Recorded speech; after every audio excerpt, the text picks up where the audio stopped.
Oxford from the inside. The good, the bad, but always the truth.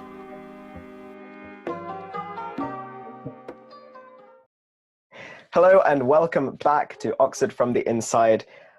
I am your host, Junaid. I am a medic going into my third year at Trinity College, and I'm here today with Claire, our guest for today's episode. Claire, would you like to introduce yourself? Hello, yes, I am Claire, as Junaid has already said. I'm also going into my third year at Trinity College and I'm studying economics and management. Indeed, she is. And economics and management is the topic of today's video. You guys know how it is at this point. It's another episode of Junaid brings his friends onto the show to chat about their subject. So quite straightforward. We're going to be talking about economics and about management, and also asking the questions such as whether there's anything unique about the Oxford course, what are the good things, what are the bad things, what Claire expected going into studying E&M, and maybe what she didn't expect. And generally, give you guys some advice for any prospective students wanting to study E&M. So all of that to come and more. I'm sure it'll be a very exciting episode, and I'm always happy to have my friends on the show. So this is great. It's going to be a fun time. Are you excited, Claire? I'm very excited. This is Claire's podcasting debut, everyone. So definitely leave a comment saying, Claire, that was great. There we go. Let's talk about the episode. So E&M. I guess the first thing we could ask is how long is the course and how is it split up over the years? So it is a 3-year course. You do a mixture of both economics and management in all 3 years. It's a slightly weird course because it's officially joint honours, but economics you can obviously do in conjunction with other subjects. You can do philosophy, politics and economics, or you could do history and economics, but you can't do economics on its own. And likewise with management, you can't study management on its own, and you can't study it in conjunction with any other subjects as an undergrad at least. So it is officially joint honours, but it's also they work well together, and it's not like other joint honours where you're doing sort of part of one degree and part of another. It is actually sort of a degree in itself. We don't think of it as joint honours when we're studying it. You'll have compulsory modules in first year for both economics and management, and then pretty much after that you can make it up yourself. So over second and third year you have to do 8 modules. You have to do at least 2 economics and at least 2 management. But other than that, you get free choice of how you split it between the 2 disciplines, and how you split it up between the years as well. So I've actually done 6 modules in my second year, so I only have 2 to do next year. So yeah, it's quite nice. You can pretty much mix and match as you wish. Okay, that's pretty cool. Is the full list of modules available somewhere that we could link in the description? It should be, yes. They do slightly change from year to year, and some of them will be dependent on teaching availability. But there should be a rough list that will give you an example of the sort of things that's available on a website somewhere. Yeah, that is cool. We will try and find that, and hopefully it'll be in the description if we can find it. That's really cool. Yeah, we'll do our best here at Oxford from the Inside. You know how we are. So I guess what I'm getting from you then is in the first year at least, they are sort of separate. Like they are taught. You have separate economics lectures, separate management lectures, and tutorials the same way? Throughout all of the years, they'll always be separate. They are run by 2 separate faculties. So yeah, the economics faculty and then the business school. But yeah, you can so in first year it's fairly evenly divided. Probably actually you end up with 1 more management paper actually in prelims than economics papers. But then after that you can decide what sort of weighting you want to do between the 2. Okay. So with the split between lectures and college teaching, is that sort of the same at all colleges, or does it vary? So in economics, all of your lectures will be done by the faculty, and then in general, your tutorials will be in college. They will at least be organised by college. for a couple of the modules, we've actually had tutors from different colleges, but we've always had essentially one main economics tutor at Trinity, who has sort of coordinated all of that. And yeah, in general for economics, it's I nearly said exams then, lectures with the faculty and then tutorials in college.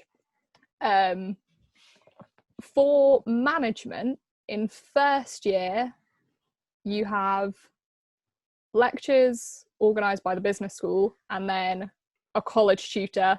But again, ours was actually a tutor from a different college, because there are some colleges that don't have management tutors.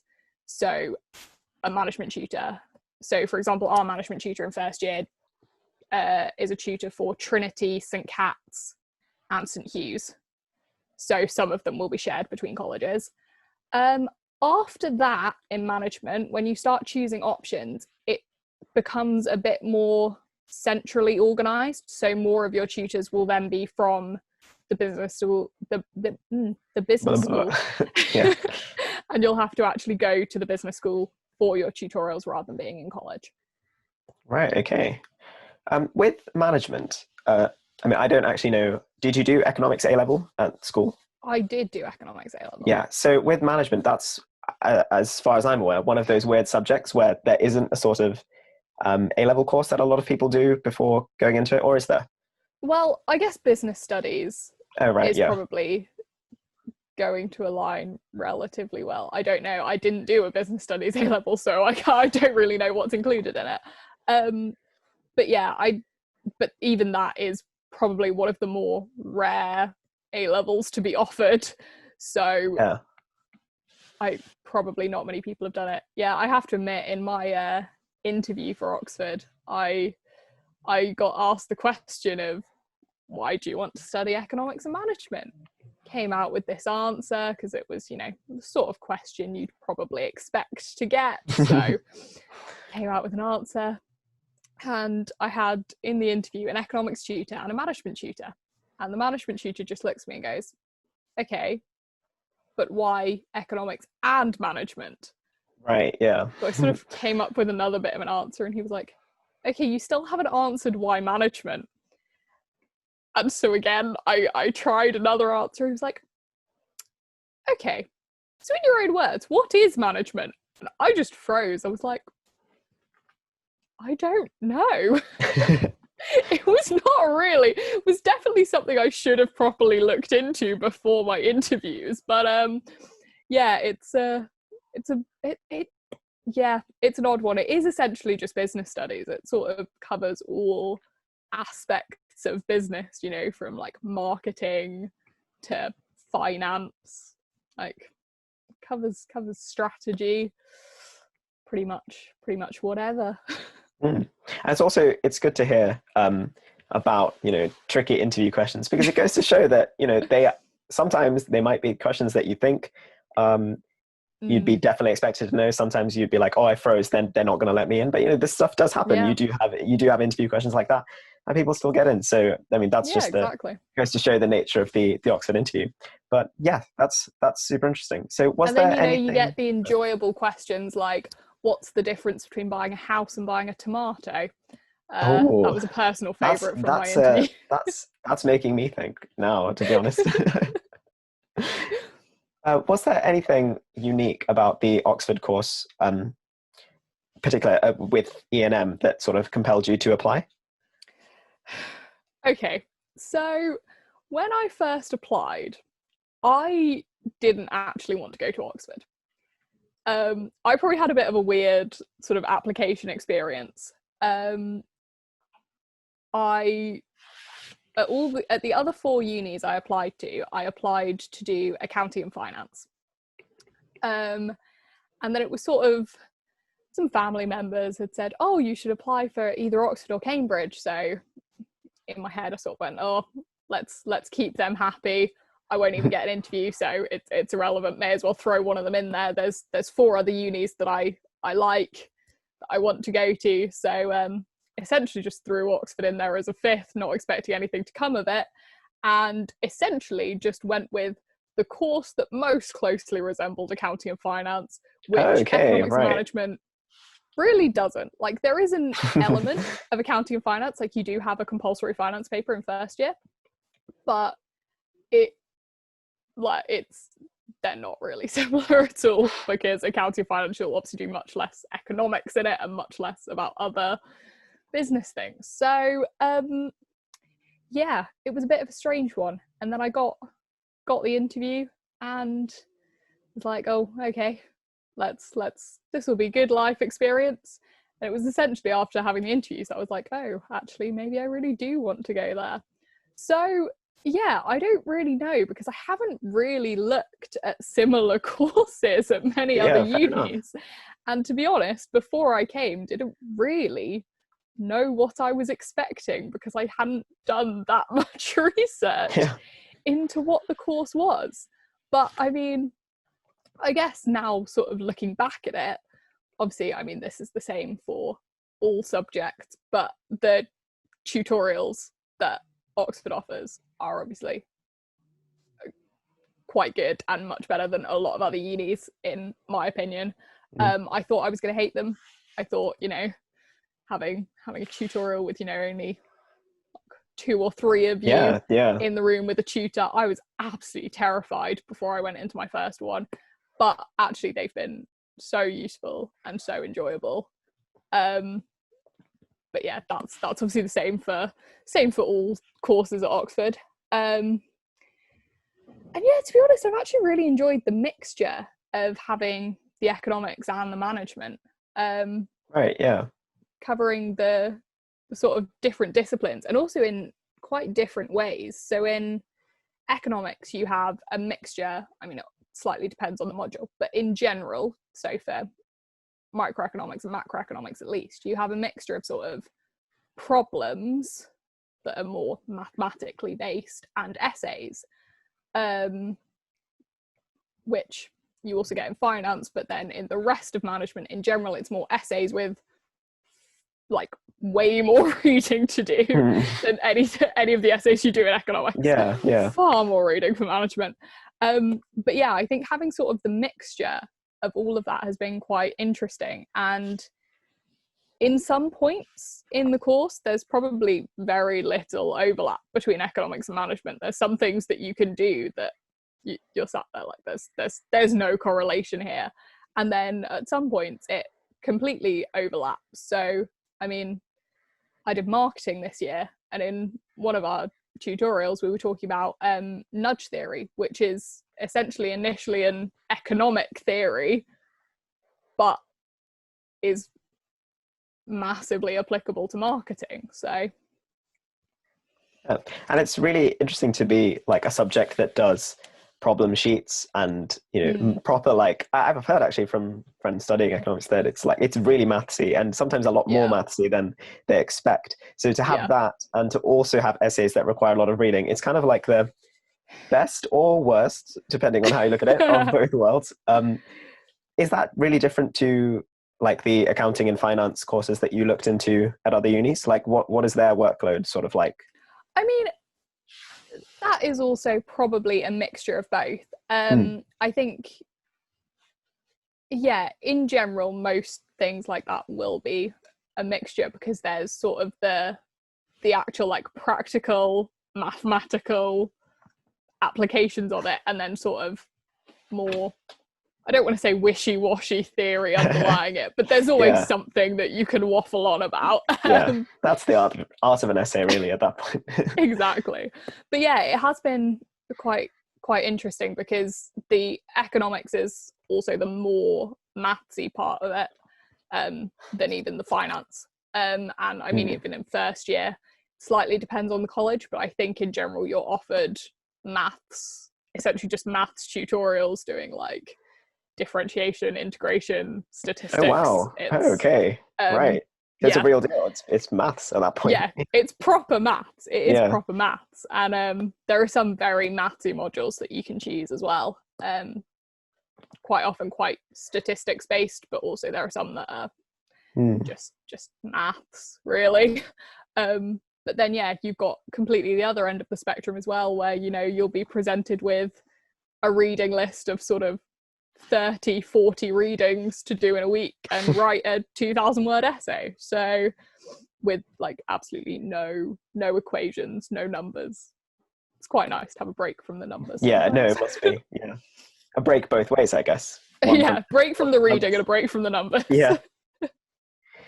So if you could look at it now in sort of zooming out, looking at the perspective of your whole degree so far, what would you say are your favorite things, and what would you say are probably your least favorite things of the E&M course? A tough question, I know. Gosh. I mean, there's probably a few. So favourites, I mean, in a very broad sense, I've probably preferred the management half of the course to the economics half, with the exception of finance.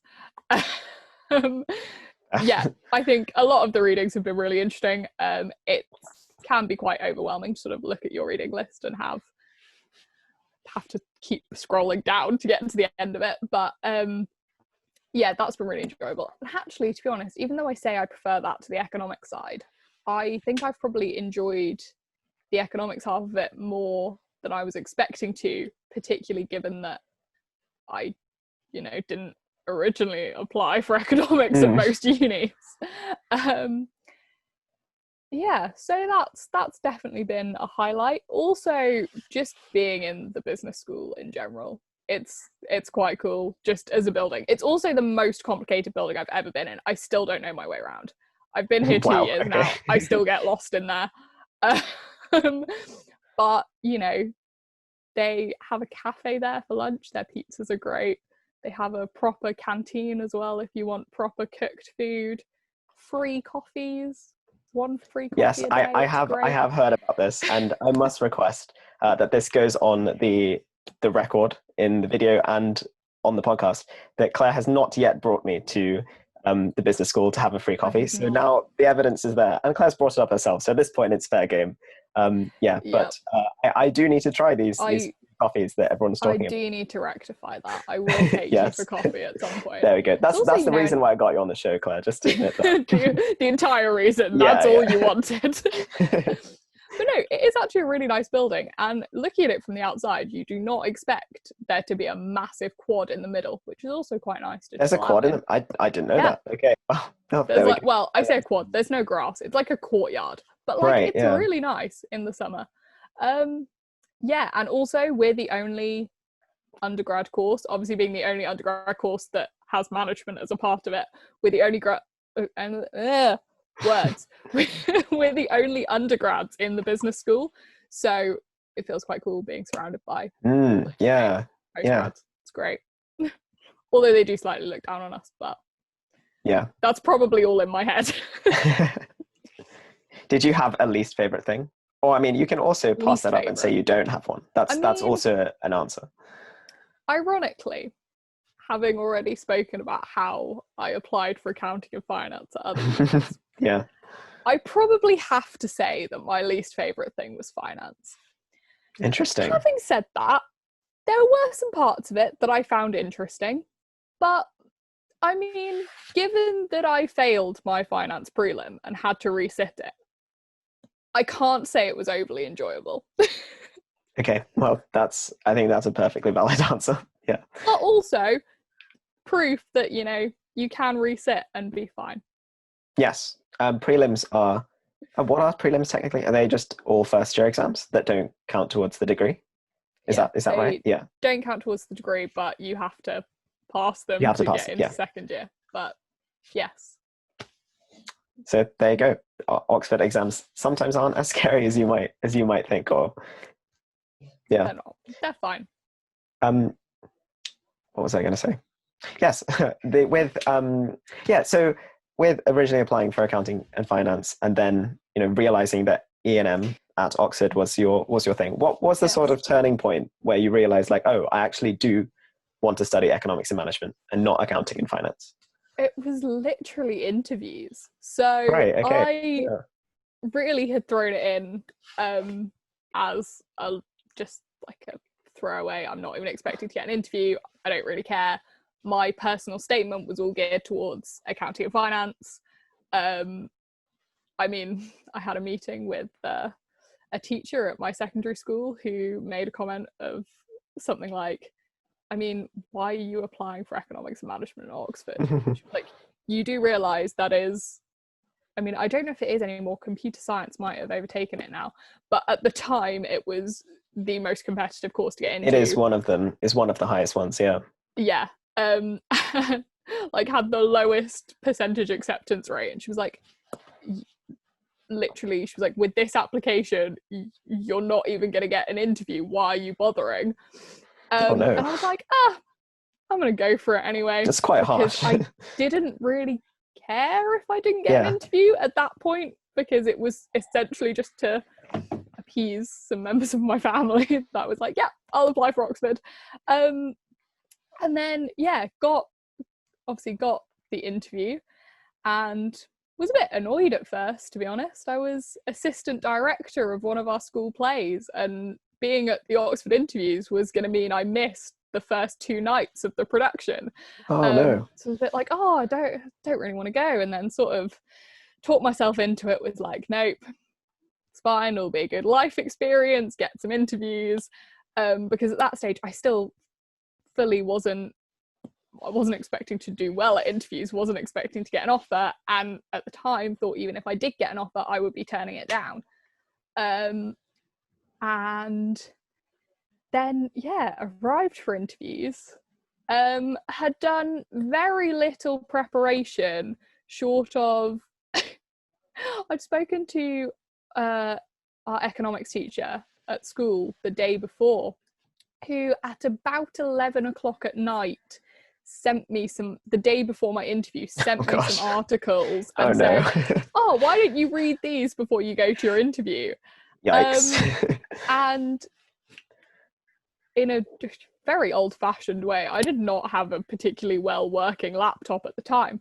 I printed them off at like 11 o'clock at night, brought them in this little plastic folder to my interviews the next day, was just reading them in my free time between when I got to Oxford and when my first interview was, at about sort of 11 o'clock in the morning.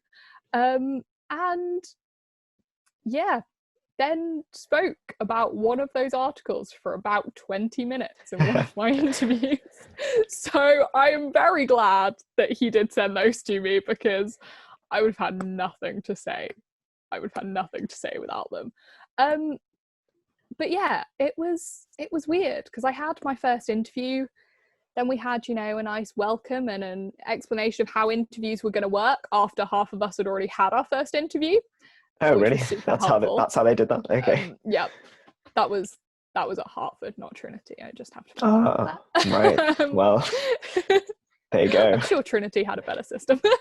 Well, then, had a second interview the next day, had an interview then at Trinity on the third day, and I don't know, something in going through that interview process, I don't know what it was in my brain that suddenly went, oh, maybe I do want to study here, because obviously the interviews you get some interesting questions, sure, but I can't say they were the most enjoyable. Like I was terrified. I didn't know what I was doing. It's very normal, yeah.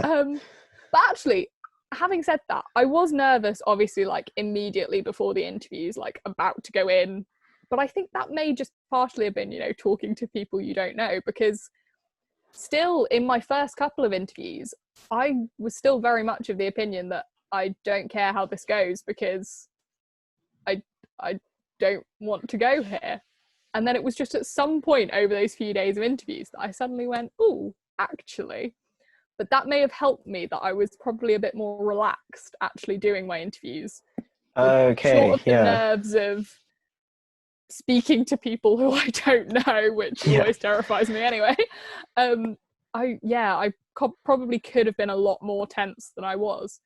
I sort of went home after the interviews and was like, this has given me something to think about, because I sort of want to go now. And then got the email with the offer. Obviously we knew the date Oxford offers were coming out, and I did not want to open the email in front of anyone, because I was like, I know people are going to be asking like, did you get an offer? I was like, I don't want to have to answer that question, to be honest, either way. I opened the email in the middle of my tennis lesson, because then I knew it was literally just me and my tennis coach out on court, and sort of got the email, got an offer from Trinity, which is not originally the college I applied to, but was one of the colleges I had an interview at, and fully just did not react, as in I checked my phone. My coach went, "Oh, so you haven't heard anything then?" I was like, "Oh no, I have. I got an offer." And he was like, "Why are you saying this so deadpan?" Because at the time I was still like, "Oh, well, I don't know what to do now." Yeah. And then I guess kind of in shock, really. Yeah. Yeah. Absolutely. And also fully from the fact that I was thinking, well, after interviews I now sort of want to go, but that was never my plan. I had this full plan set on going to either Bath or Surrey, so I was like, I now don't know what to think. But yes, had some helpful advice from people telling me to take the Oxford offer, and I'm very glad I did. I definitely think I've enjoyed it a lot more than I would have enjoyed doing accounting and finance at another uni. It has been great. I genuinely couldn't even imagine doing a different course anywhere else now. Wow. Well, that is quite the story, actually. I mean, today's episode, I was thinking more we just touch on just straight A&M, but it's also good. No, it's also good to hear. I think that people have this idea that a lot of Oxford students like go to school and they're always like the top of their class, and they're always like, yeah, I want to go to Oxford, I want to do this because this is a subject that I love, that I've like come out the womb just loving, and then they apply for it and then they get it and they're like, yeah, I'm at Oxford, and it's it's not like that. People do this they go this way and that way with with what they want, and sometimes you can go against your plan entirely, and like Claire said, absolutely, end up having a really good time. So that is really valuable story to hear. So thank you very much. That was just me rambling on for ages. No, but, at Oxford from the Inside, we're about the good, the bad, but always the truth. And, that's what we love to hear. That's what that is, yeah. So just to finish off then, do you have any advice for any prospective students listening to this who want to study E&M? Probably, look at the course first, because that is something that I did not do. Yeah, fair. Just actually work out what management is and what economics is. There should be some quite good things on the Oxford website, so that will help. If you definitely know that you want to do this course, just get prepared for doing a lot of reading.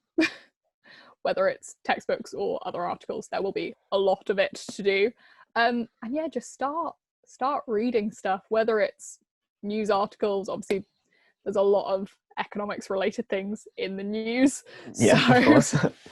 Just keeps going. Start looking at that. It's always useful to have an idea of what's going on. We very often do get questions in either tutorials or in exams related to current events, whether it's quite obvious ones like Brexit. Who remembers Brexit now? But Brexit was always a classic exam question. I'm sure COVID will now be a classic exam question. We even did one of my modules this year was quantitative economics. That's surprisingly hard to say, but it was basically just statistics. And one of our questions in one of our problem sheets during the term was actually about calculating the R rate for COVID. Oh wow, okay, yeah. That kind of overlaps with our degree, yeah. Current events can crop up in unexpected ways, so having a good idea about what's going on is always helpful. I don't really know what other advice to give. I think you've given quite a lot, yeah.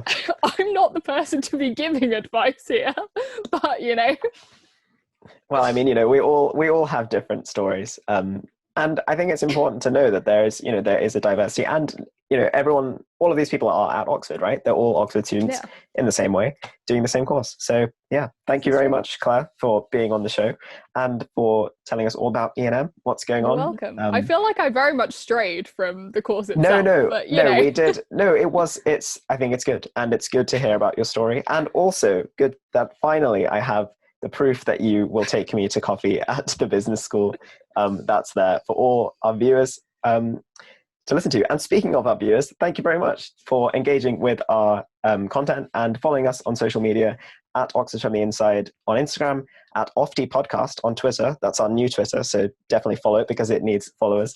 And Oxford from the Inside on Facebook. Do check all of that stuff for regular updates on our content. I hope you all, oh yeah, and also subscribe on YouTube. Wow, Instagram, what? Subscribe on YouTube. Good there job, Junaid. Yeah, we just have too many social medias, you know? Subscribe on YouTube, that's what you need to do. And also on YouTube, we will put links in the description. If there's any useful links, we mentioned a few, I'll find them, they'll be there. That's where they'll be. I hope you all stay safe and well. And until next time, bye. Bye.